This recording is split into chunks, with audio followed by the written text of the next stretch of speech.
बीते 87 साल पहले, जब रात की गहराइयों में अंधकार छाया हुआ था, एक अजीब और भूतिया कहानी घटित हुई थी। यह किसी ने सुनी थी और किसी ने खुद अनुभव किया था, जिसने उनके रिश्तेदार के घर को भूतों की दुनिया से जोड़ा था। एक आदमी नामक विक्रम, जिसका एक लम्हा भी दिन भर की तरह नहीं था, उसके एक पुराने दोस्त की मौत से अत्यंत दुखित था। दोस्त का दीदार करने की तलाश में उसने एक रात को उसके घर की यात्रा का निर्णय किया। विक्रम ने रात के अंधेरे में दोस्त के घर की ओर कदम बढ़ाया, जहां एक विचित्र और बदनाम किताब की कहानी सुनी गई थी। दुनिया भूतों से भरी पड़ी थी और वहां की चीखें रात को गूंथी गई राजों को ही सुनाई देती थीं।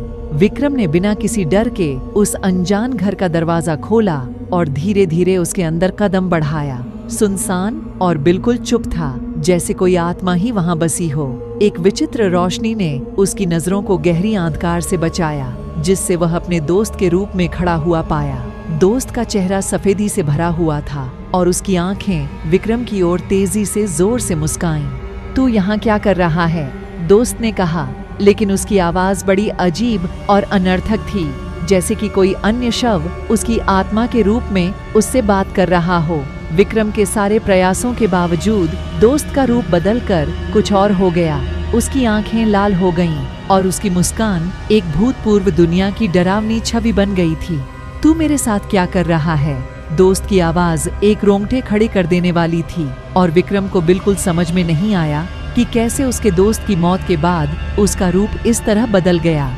दोस्त का रूप, जो अब एक भूतपूर्व रूप में था, विक्रम के सामने खड़ा था और दहाड़ता हुआ कहा, "तूने मेरी रूह को यहाँ कैसे बुलाया? मुझे शांति की तलाश थी।"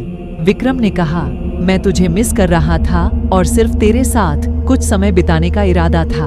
भूतपूर्व दोस्त ने हंसते हुए कहा, "तू नहीं समझेगा मेरा यह हालत कैसा है। मैं इस संसार में फिर से वापस नहीं आ सकता, लेकिन तू मेरी रूह को यहाँ बुला सकता है।" विक्रम ने भयभीत होकर कहा, "लेकिन तू अब एक भूत है, कैसे मैं तुझे मदद कर सकता हूँ?"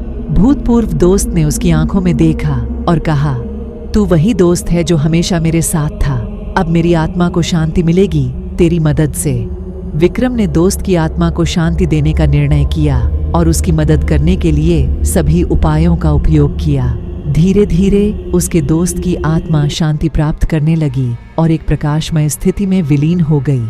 विक्रम ने खुद को उद्धार करने का निर्णय लिया, लेकिन उसका दोस्त उसे एक आशीर्वाद देते हुए कहा, "धन्यवाद मेरे दोस्त, तू मेरी मदद से अब शांति को प्राप्त कर सकता है।" इसके बाद विक्रम ने उस घर को छोड़ते हुए एक अजीब सी शांति महसूस की और उसके दोस्त का आभास उसके साथ था। उसने जाना कि कभी कभी मृत्यु के बाद भी हमारे रिश्ते हमारे साथ रहते हैं और हम उनकी मदद कर सकते हैं, चाहे वे जिस रूप में भी हों।